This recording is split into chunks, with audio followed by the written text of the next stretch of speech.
Everyone, Nick the DM here, and welcome to another Dungeons & Dragons video. Today we are back with some more Planar Dragons. Today is part 1 of a series of videos on the Astral Dragon.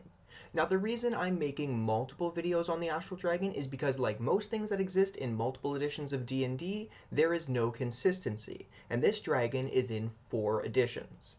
Technically only 3 because 4th edition is weird, but I'll save that for another video. In today's video, we are looking at the 1st edition version of the Astral Dragon, and then we'll cover the stats I made to convert this version of the dragon into 5th edition. So, let's get started. The Astral Dragon from 1st edition comes from Dragon Magazine issue 134. As the name implies, the Astral Dragon comes from the astral plane, a vast, mostly empty plane where gravity is only a concept if you want it to be.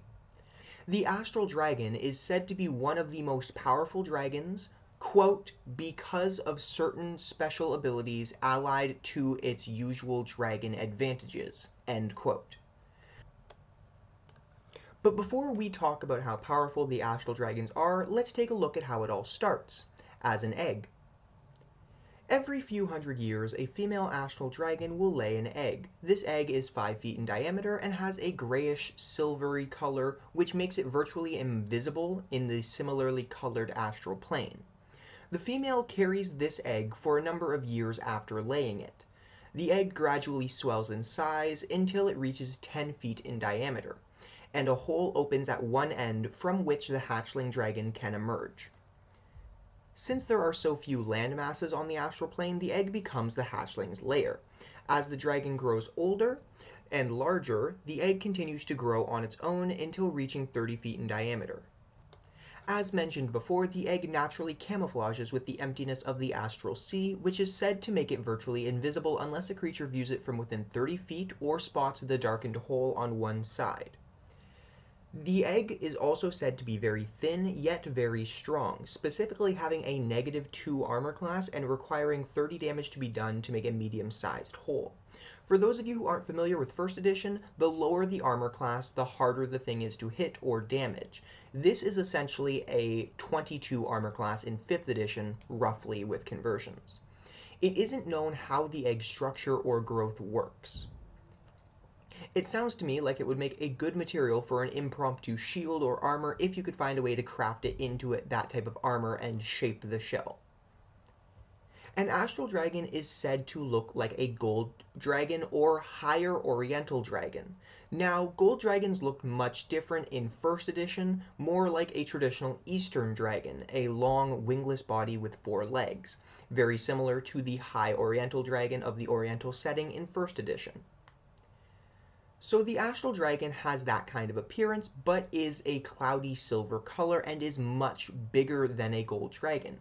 1st edition listing the length of a gold dragon at 54 feet, and the length of an Astral Dragon at 80 feet. This was before multiple age categories were added for dragons in later editions, so this is more of an average for just the encountered dragon, but we can assume that this is consistent between age categories. Finally, an astral dragon is so supple and flexible that it can tie itself into a knot and can bend to attack one foe with all 4 claws, its bite, and its tail. This made a mechanical difference in 1st edition due to how many attacks they could use with different parts of its body on one target, but not so much in 5th edition, though it is still pretty impressive. Astral dragons have quite a few innate abilities, the first of which is the ability to travel between planes at will, which the dragon takes advantage of early in order to actually grow. You see, the effect time has on things in the astral plane is drastically reduced from the material plane. In 5th edition, it's just stated in the Dungeon Master's Guide that creatures in the astral plane just don't age at all. But in earlier editions, it worked many times slower. For example, let's say you had one creature on the material plane and one on the astral plane. Looking at both of these creatures for 24 hours, they would both experience those 24 hours and be able to theoretically do the same amount in that time. However, the effect time has on those creatures is entirely different. The creature on the material plane would probably get hungry, need sleep, and would age 1 day. but the creature on the astral plane would experience none of that. For the effects of 1 day's worth of time to happen to our astral traveler, 1,000 years would need to pass. So in first edition, a creature could go 300 years before even feeling hungry on the astral plane, even longer before needing to sleep, and could hold their breath for a ridiculous amount of time, with 170 days passing before the effects of one round affecting the creature's body. So again, the creature still experiences time the same way someone on the material plane would. It's just that time does not age them or affect them or deteriorate them the same rate. Spells' durations function as normal with the time a creature actually experiences, but potions with a duration basically last indefinitely as the creature's body doesn't process them as fast. But that's enough on the astral plane, and again, this was just first edition, it changes throughout the editions. Back to the astral dragon. This weird time effect is why astral dragons need to go to other planes. As most of us know, dragons get stronger with age, so young astral dragons go to other planes, most commonly the material plane, to age up to a more powerful age category before returning to the astral plane. Though this comes with some complications that we'll touch on later. Ancient astral dragons almost never leave the astral plane and have no recorded natural limit to their lifespan. A youthful astral dragon will store its treasure in its egg until they find a better lair in life. An astral dragon shares a magical mental link with its egg, and astral dragons can always find their way back to their egg, whether it is on the astral plane or even when the dragon is traveling on other planes. It still senses that link and knows generally where it needs to go. Even the psychic winds of the astral plane cannot cause this dragon to lose its way back to its egg. Adult astral dragons will abandon their egg for a new lair, often abandon fortresses or dwellings of another race, most usually Githyanki structures. Astral dragons need little food, but enjoy gorging themselves. Githyanki war parties are particularly their favorite prey. Some other notable innate powers of an astral dragon is its bite being able to sever the silver cord of an astrally projected creature, like that of a Githyanki silvered sword, or like the astral dreadnought in 5th edition. Also, astral dragons have a 50% magic resistance in 1st edition, which basically made it so that it was a coin toss as to whether a spell would actually affect it or not before they even made their saving throw. For 5th edition, I've just changed it to normal magic resistance, but we'll get into that for the actual stats. An astral dragon also has the ability to sense the usage of psionic or psionic-like abilities being used or activated within 240 feet of it, though it cannot use psionics itself and is not immune to psionics in any way. Also, these dragons can move unusually fast on the astral plane compared to other creatures, and despite having no wings, the astral dragons can fly in normal gravity like that on other planes, thanks to a special organ in its head. That's all the information we ever get on that. We don't have a name for the organ, we don't get any other reasoning for it. And one of its most powerful abilities is its breath weapon. It's not the stone-melting heat or fire of a red dragon or the toxic gases of a green dragon. The astral dragon has a breath weapon that affects creatures caught by it in the same manner as a feeble mind spell. And let's just look at that for a moment. 1st edition describes it as, quote, a spell which is solely for the employment against those persons or creatures who use magic spells. Feeble mind causes the victim's brain to become that of a moronic child. The victim remains in this state until a heal, restoration, or wish spell is used to do away with the effects. The spell is of such a nature that the probability of it affecting the target creature is generally enhanced, i.e. saving throws are lowered, end quote. Which is pretty much the same as the 5th edition spell, but we'll talk about that during the stats and how I altered it just a little bit to make it not so game-breaking. Its final skill isn't so much an innate ability as a talent, and that is spellcasting. Astral dragons are said to be the most powerful spellcasters of all dragons, according to 1st edition, of course, so take that with a grain of salt. A very young Astral Dragon has the spell repertoire of a first level magic user, the next age category having the skills of a second level caster, and so forth until being an 8th level spellcaster at Ancient Age category. This changed a little bit because of how the age categories worked in first edition, having fewer than third edition and more than fifth edition. But I've touched on that in another video, and we'll touch on that in the stats a little bit. Furthermore, every 200 years past Ancient Age category, the dragon gains another level of spell ability. Weird fact, Ancient Age category in first edition was listed as being 400 years. This is consistent among all dragons for first edition, but it was changed to 800 years when second edition came around and then has stayed consistent since then. So an ancient dragon was 400 years old back then, but is now considered 800 years old now, so I kept that the same as well. I didn't convert that in any way, it's just ancient is ancient. There have been reports of an astral dragon with the powers of a 12th level wizard and the ability to create magic items. Githyanki legends also hint of astral dragons with even more spellcasting ability than that. Astral dragons can vary their spells through scrolls and spellbooks and are capable of learning any spells a normal magic user can, which implies to me that despite its similarities to a wizard, an astral dragon isn't limited to just wizard spells. Their claws are slender and supple enough to open and read spell scrolls and are capable of casting any spell from a scroll. Also, this isn't noted, but I thought I'd mention material components. First instinct is that it'd be hard to find spell components on the astral plane, but due to the availability of color pools in the astral plane and potentially stealing supplies from Gith bases, also linked with their plane shift ability that the dragons have, I'd say the astral dragon probably have good supplies of spell components or can easily get more if they need them.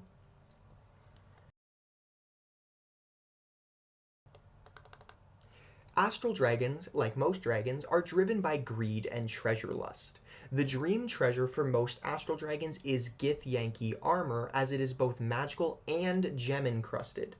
It is said that old and ancient astral dragons have more Githyanki treasure than even the largest of Githyanki castles, which says something about their rivalry with the Githyanki. To add to that, it is mentioned that the treasure troves of astral dragons are the richest of all dragons in terms of magic items. Though most of these items seem mundane and on the astral plane until taken to the prime material plane.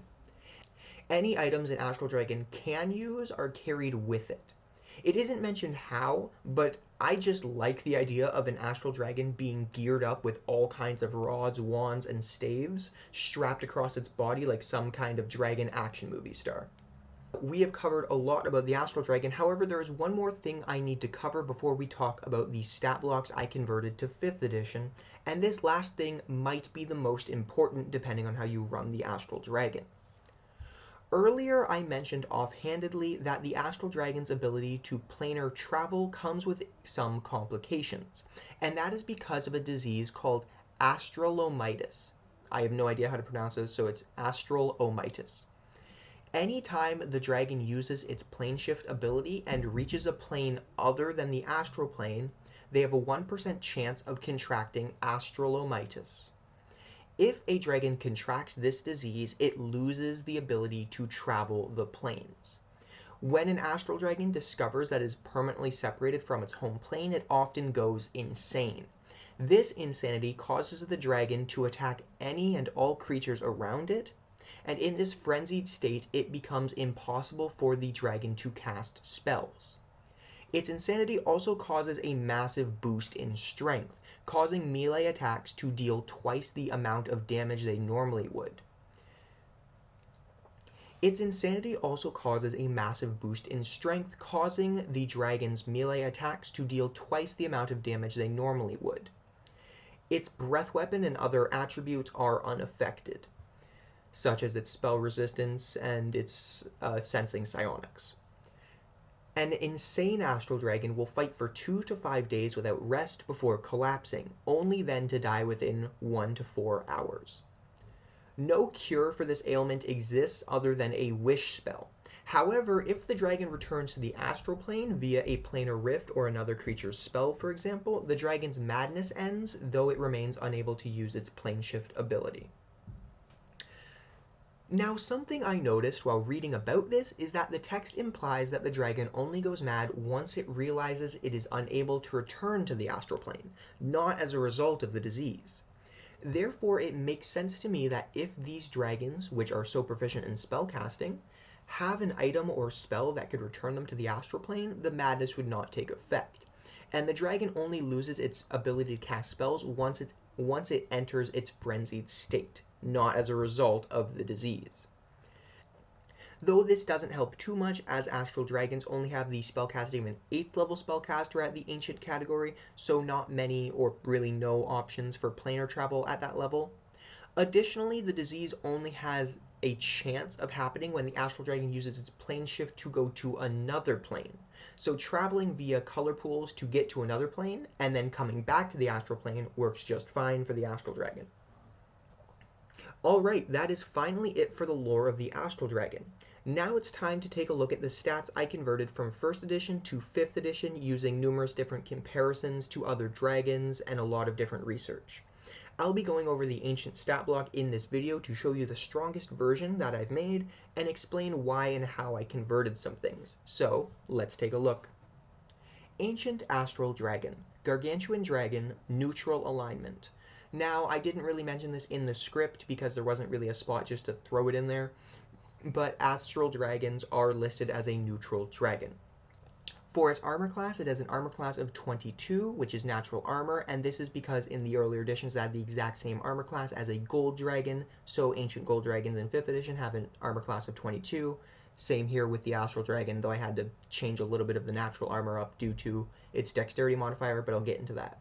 Hit points, it has 585, which is 30 d20 plus 270, which isn't too much of an issue. We'll get into that later, though.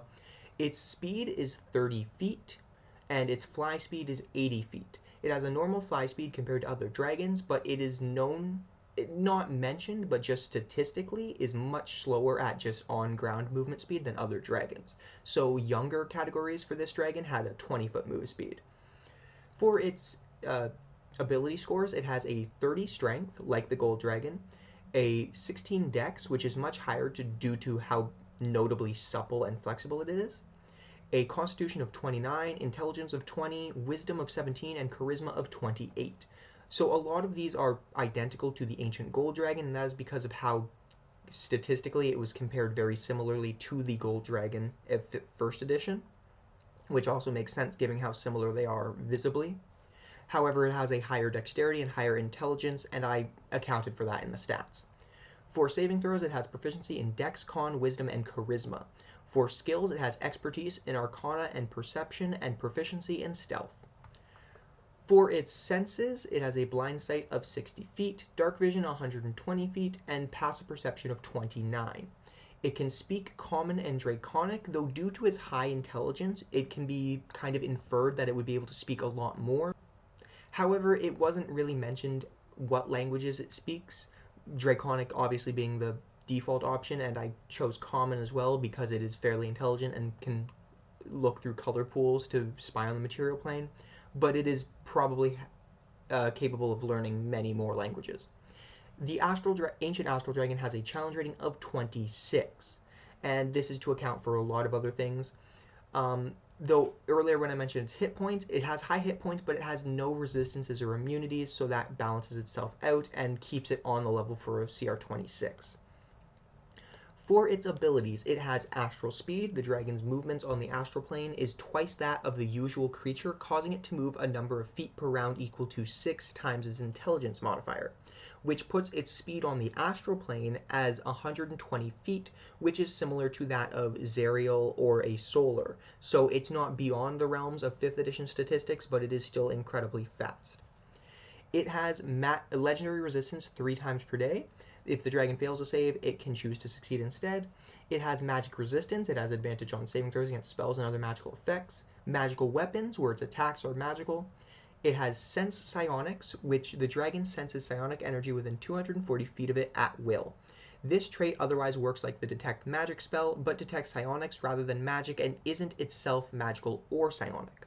So the ability is completely natural and can't be countered by any means, but it senses any use of psionics or current use or casting of psionics within 240 feet of it, which is useful but might not always come up.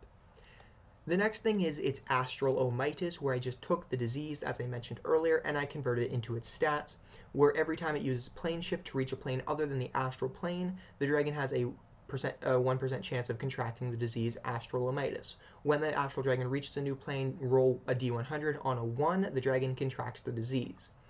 This means that it loses the ability to plane shift and suffers the following additional effects. It cannot use spellcasting, it enters a frenzy and attacks any and creatures it can see, starting with the nearest creature to it. All of the dragon's melee attacks deal twice the normal damage.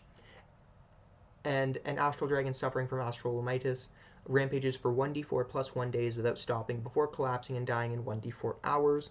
It can only be cured by a wish spell. In addition, any astral dragon that returns to the astral plane via a planar gate or another creature's spell will be cured of its madness, but will still be unable to use plane shift. Now, this also counts towards if a creature is casting a plane shift on it or some sort of ability to make it shift planes, it is still subjected to its magic resistance because it is in a maddened state, so it doesn't really accept things very easily. Though potentially, up to the DM's discretion, this is just my opinion, a calm emotions might be able to not end the madness, but just make it able to speak, maybe reason while it's killing whatever sheep are nearby. And then its last ability is its spellcasting. As mentioned earlier, it's an ancient dragon, so it has an 8th level spellcasting ability. It uses intelligence, which makes a DC 21 and for the sit spell save and a plus 13 to hit.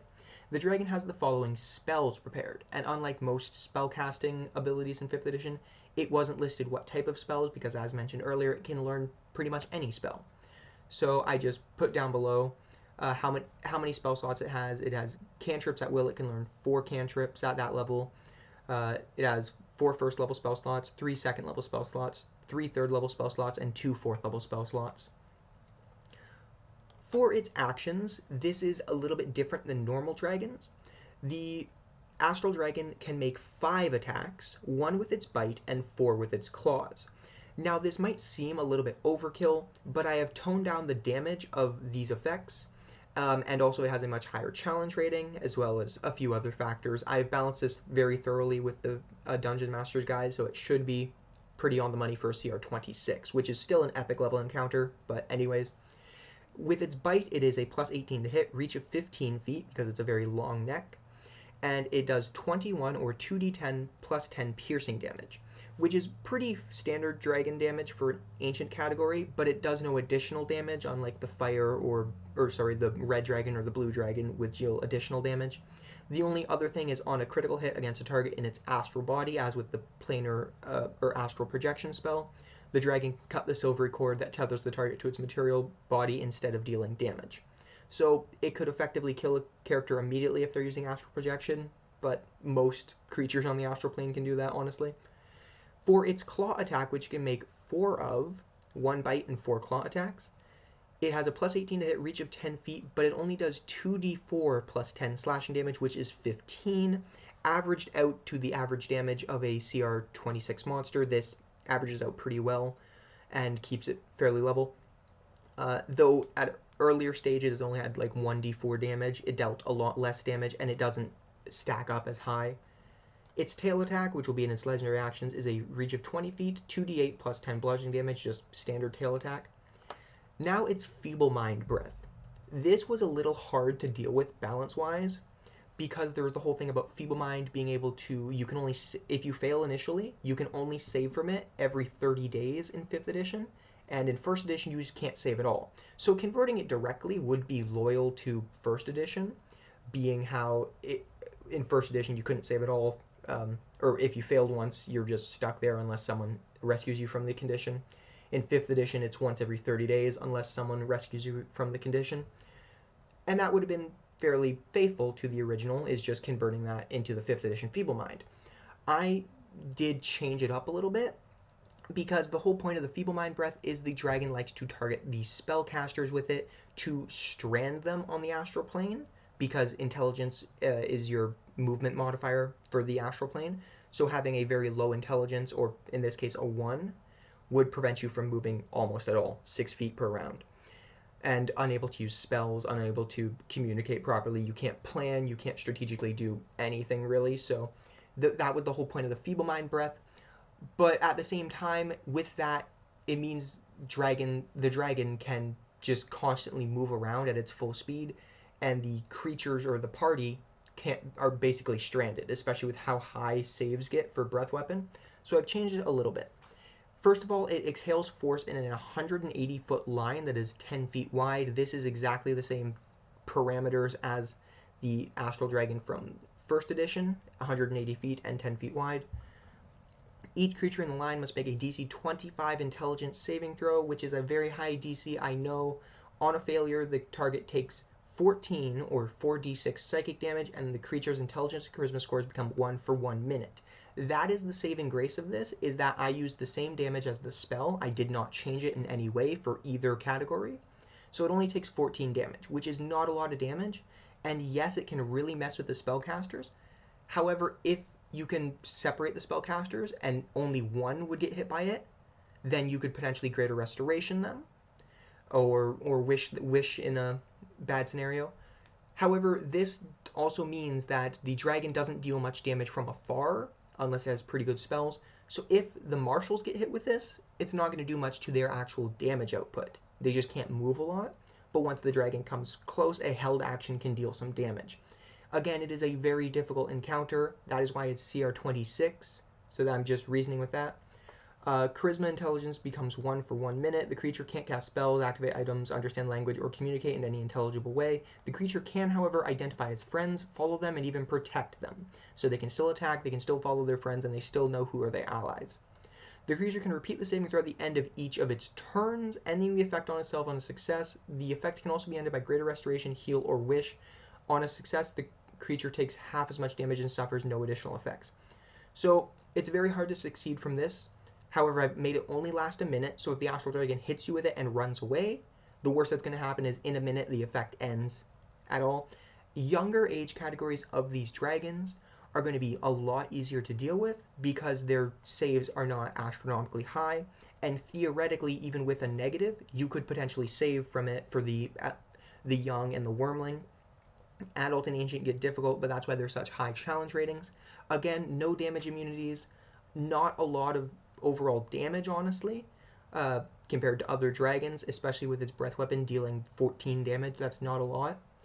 But it is still a very hard thing to overcome, especially if you're reliant on spellcasters, and on the astral plane it's very hard to move around. So, again, difficult encounter, but not beyond the parameters of what exists. Its final action is Plane Shift.